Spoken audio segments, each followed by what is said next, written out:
레위기 21장과 22장은 제사장들의 거룩한 삶, 그 성결 기준을 다루고 있습니다.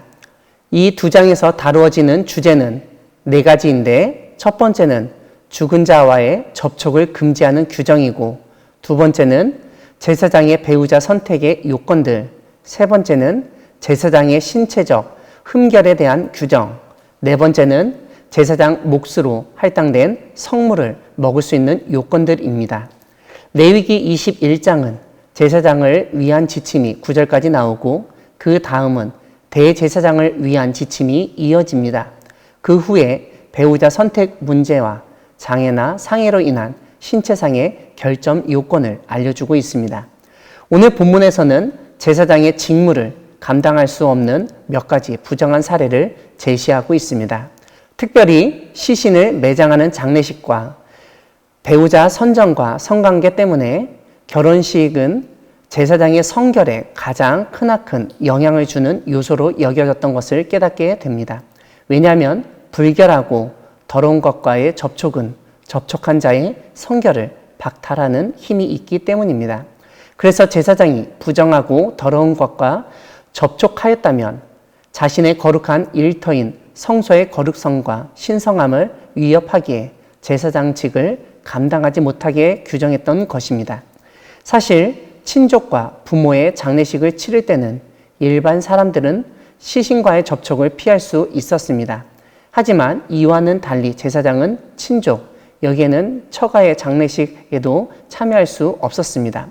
가끔 예외적인 경우가 있기는 있었지만 대제사장은 어떤 상황에서도 성소를 떠나지 못하였습니다.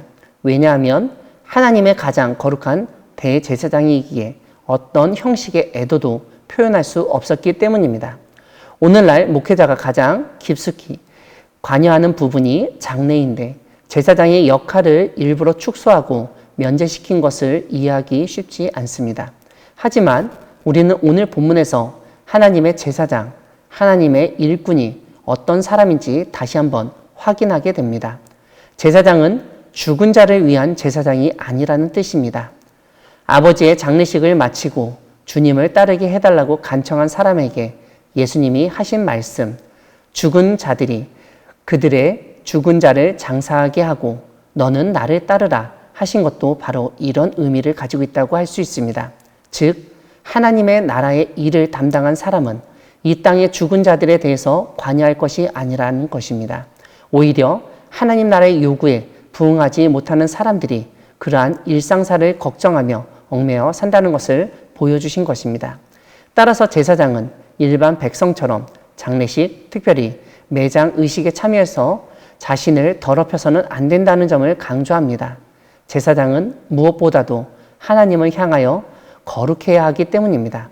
이것은 우리가 하나님의 제사장으로서 이 세상을 살아갈 때 일반 사람들과 구별된 삶을 살아야 한다는 점을 각인시키고 그렇게 살도록 한다는 의미로 받아들일 수 있습니다.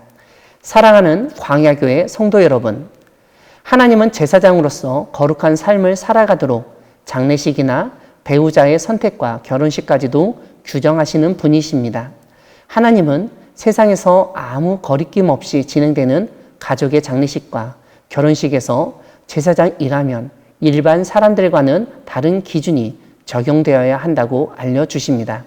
장례식은 죽음과 관련되어 있어서 그렇다 하더라도 결혼식과 관련된 규정은 오늘 우리에게 도전을 주는 말씀입니다. 오늘날 여러 가지 이유로 인해서 가정이 쪼개어지고 그렇게 이혼한 사람들이 재혼하여 가정을 꾸미는 경우들이 많아지고 있습니다. 때로는 성적으로 문란한 배우자를 만나서 결혼 생활하는 사람도 있습니다. 이런 가운데 하나님은 하나님을 섬기는 제사장이라면 배우자를 얻을 때도 주의해야 한다는 점을 일깨우십니다. 이런 규정이 왜 중요하게 다루어졌는지 살펴보면 하나님을 가까이 모시는 사람의 영적인 상태, 그의 거룩함을 유지하는 것이 바로 가정에서부터 시작된다는 것을 보여주기 위함입니다. 이것은 정결하고 거룩한 삶은 제사장 혼자서 노력하는 것이 아니라는 점을 일깨웁니다. 부부는 하나님 앞에서 둘이 한 몸을 이루었기 때문에 두 사람이 동일하게 하나님 앞에서 정결하고 흠이 없어야 한다는 점을 알려줍니다. 이와 함께 오늘 본문 마지막 부분에서는 제사장의 신체적 온전성을 강조하는데 이것은 제물이 흠없고 최선의 것이어야 하듯 그것을 다루고 하나님께 바치는 제사장도 흠이 없어야 한다는 뜻으로 이해할 수 있습니다.